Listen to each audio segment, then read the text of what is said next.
ሰላም ሰላም ውድ ቤተሰቦቼ እንዴት ናችሁ? ሰላም ናችሁ? እኔ ያለው እግዚአብሔር ይመስገን ደህና ነኝ። እናንተም ሰላም እንደምትሆኑ ባለሙሉ ተስፋ ነኝ። ሰላም ሰላም ነሽውት ተከታተልት ዝቆንኩም ከመይልኩም ሰላም ጃም አነ ሰላም እግዚአብሔር ይመስገን ንስኻትኩም ለአብዘለኩም ሰላምኩም ብዝሕ ትረፍ የለለ እንዳልኩም لما عند ما بعدش بدي مزيكم الله هو إذا فيديو كجمر كلهم لايك مقار جمريهم ቤተሰብ ንዘይኮን ማ ሰብስክራይብ እንዳቆርኩም ቤተሰብ ኩኑ ኩሎኩም ፈቱ ማለት እዩ ለማዓንተ ዝመጻኽሎ ርዕሲ ድማ ብዛዕባ ሊሊ አሌክስ ዳጊ ህያብ ኤፋ መጽኩም ዘለኹ ማለት እዩ ኤፋና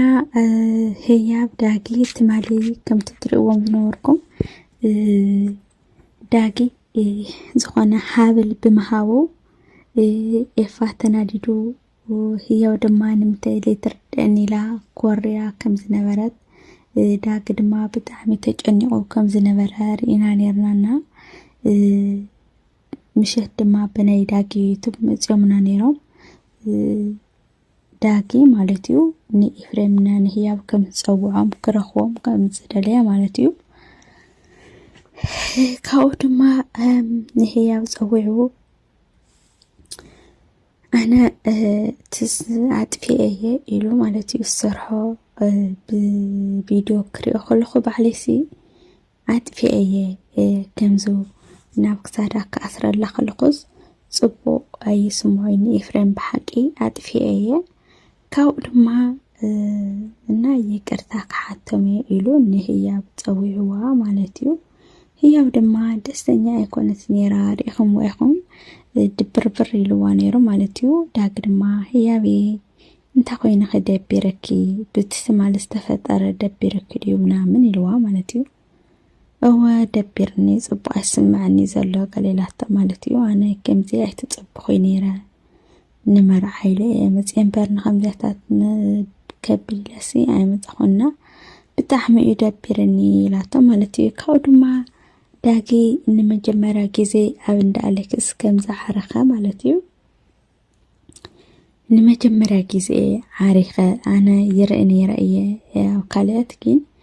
ከምዚ ዓይነት ሲሪኤ ኣይፈልጥን ማረ በቃ ኣነ ካኩሎ ድቃስ ኢሉዊ ዘድቃስ መቸም ኩሉ ዝፈትዋ ወይ ድቃስ ኣብዚ ሓለፍከ ኩሉ ሰብ ድቃስ ፈቲ ወይ ድቃስ ምግቢ እዩ ካብ ምግቢ ላዕሊ ድቃስና ሓቂ እዩ ድኻም ኣለዎ እዩ እንኳን ከምዚ ካብ መጀመርያ ጀሚሮም እስካብ ሕጂ ከምዚ ዓይነት ክሕልፍ ከሎ ማለት እዩ ግድን እዮም ክደኽሙ ማለት እዩ ሓቂ እዩ እና ዳጊ ካብኡ ድማ ኤፍሬም ፀዊዕዎ መፅዩ ማለት እዩ ኤፍሬም ምስ መፀ ድማ ስኻትኩም ኮኔልኩም كم عن الدراما تسرح لهم ركوبكم فليت أيه أنا عديك من لسه كم زبالة إفريم أنا كو عدي مملاس أحسنني أيتفنني زتفن مسيل كده بفز ما يتفنني لفكره تقن خد أخطف كيفي أما كنا تسافر كم خد عمو تقن خد يتفكاني جين هي بقديفكا نقصتها قديفكا جين كميل كاتخيد تخيلو تيجيكن تعلنيها إنها كميلو جراش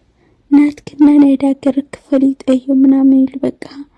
بتحمين هي وجانانا قبلوا مالتي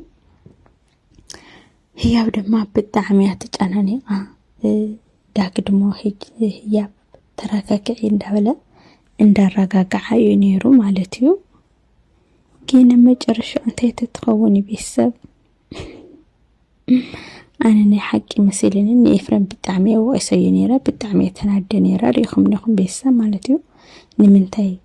ዳጊ ተናጊርዎ ህያብ ተናጊራቶ ስለምንታይ ለይርዶም እዚሲ ወዲኦ ጸንሕና ኣምጽየላ ይክብሎ ከሎ ولا حماق كسمه يخلي جن ክርድኦምስ ኣለዎ ኢለ ብጣዕሚ ተባሳጨ ነይረ ብጣዕሚ ተናደ ነይረ ቤተሰብ ግን እዚ ኮነ ኢሎም ካብ አዲስ አበባ ትሒዞም ዝመሓዝዎ ሲስተም ዝመሓዝዎ ተንኮል ነይሩና እንኳዕ ተንኮል ኮነ ፕራንክ ኢሎም ዋ መጨረሻ ማለት እዩ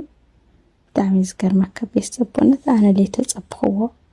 ማለት ከመይ ዓይነት ኤፍሬምሲ ማለት ንህያብ ከመይ ዓይነት ፍቅሪ ከም ዘለዎ ንፈልጥ ኢና ኩለናና እዛ ንእሽተይ ነገር ዘይርዳእሲ ከመይ ኢሎም ዳ ገለ እንዳበልኩ ነይረ ግን ንሱ ኮነ ኢሉ ነቲ ፕራንክ ምንታን ክጥዕመሉ ከመይቸል ኢሉ ኢኩም ኢሉ ድረቅ ኢሉ ማለት እዩ ህያበየኒ ቆንጆ ድማ በኽያ ብጣዕሚ እትሕዝነካ በኽያ ወይ የኔ ምስኪን ንዓት ክስካው ተውፅኦም ኣደንጊፆምዋ ማለት እዩ ብጣዕሚ እና ኤፋ ድማ ዓዲግራት ከምዚ ተመቸዮ ብጣዕሚ ደስ ዝብል ጊዜ ይሕልፉ ምህላዎም ተናገሩ ዳገይ ብጣዕሚ ዝፈትዮ ሓወይ እዩ ኣብ ጎንና ኮይኑ ብዙሕ ነገር ይሕግዘና ኣሎና ብጣዕሚ ዘመስግን እንዳበለ ሊልና ኣሌክስ ሙሽራ ስለልኾኑ ኣይምቸዎምን እዩ ናፍቲ ኩሉ ክሕግዘና ገለ ኣይምቸዎምን እዩ እንዳበለ እዩ ብሓቂ ሊልና ኣሌክስ ኣብ ካሊእ ዓለም እዮም ዘለዉ ሕጂ ንዓኹም ግዜ የብሎምን እዮም እና ኣነ ዳጌ እንዳመስገንዎ እዮም ብሓቂ ዳጌ ክምስገን ዝግብኦ እዩ ማለት ብጣዕሚ ትሑት ሰብ ዓብዪ ሰብ እዩ ኩም ኢልካ ነበር ኣይቀየርካ የክብሎ ልኽእል ማለት እዩ እና ኣብ መጨረሻ እንታይ ተትገብሩ ዳጊ ንኤፋና ንህያብ ናብ ቤተሰቡ ሒዝዎም ከም ዝኸደ ቤተሰቡ ከም ዘፋልጦም ማለት እዩ ቤተሰብ ኩለኩም ስድራ ቤቱ ንዳጊ ማለት እዩ ሒዝዎም ከይዱ ቤተሰቡ ድማ ብጣዕሚ ደስ ኢልዎም ህያብና ኤፋውን ብጣዕሚ ደስተኛታት ከም ዝኾኑ እዮም ተናጊሮም ማለት እዩ ምት ቤተሰብ ተሓዋዊሶም ግድን ዓዲግራት ከይዶም ደኣ ሕውነቶም ክቕፅል ኣለዎ እዩ የልብል ኣነ ማለት እዩ ግድን ቤተሰብ ምፍላጥሲ ምስዳ ኣሌክስ ሊሊ ኳን ተፋሊጦም እዮም ምስ ናይ ዳጋ ከዓነ ደስ ብዝብል ማለት እዩ ሰርፕራይዝ ገይሮም እዮም መፋሊጦምዎም ማለት እዩ ብጣዕሚ ደስ ዝብል ነገር ዳጊ ማለት እዩ ተዘጋጅየሎም ድማ ንህያብና ንኤፋ እዩ ደስ ዝብል ሰርፕራይዝ ኣዘጋጅዩ ናብ ስድራ ወሲድዎም ማለት እዩ ብጣዕሚ ደስ ዝብል ከምዚ ጋሻ መፅዮም ብጣዕሚ ኣኽቢሮምዎም ብጣዕሚ ተንከባኺቦምዎምና ንኤፋውን ብጣዕሚ ደስ ኢልዎም ማለት እዩ ትግራይ በተለይ ከመይከ ክንሳዕ ዝብል ኮይኑ ማለት እዩ ቋንቋኡ እንዳሃለወለ እንዳተለመደ ኤፋ እና ብጣዕሚ እዮም ደስተኛታት ኮይኖም ብጣዕሚ ደስ ኢልዎም ዘሎ ማለት እዩ ኤፋና ህያብ ሕጉሳት እዮም ዘለዉ ማለት እዩ ደስ ዝብል ጊዜ እንዳሕለፉ እዮም ኣብ ዓዲግራት ማለት እዩ ኩሉ ጊዜ ዓዲግራት ወሰድና ዳኺ ይብሉ እምበር በእውነት ብለኩም ለኹ ዓዲግራት ክብሉ እዮም ፍቅሪ ክሕዞም እዩ ምስ ዓዲግራት እና እንኳዕ ፈተዎ እንኳዕ ተንከባኸቦም ዳጊ ድማ ይብል ማለት እዩ ብቐፃሊ ቪድዮና ድማ ክሳብ ንራኸብ ሰናይ ንዓኹም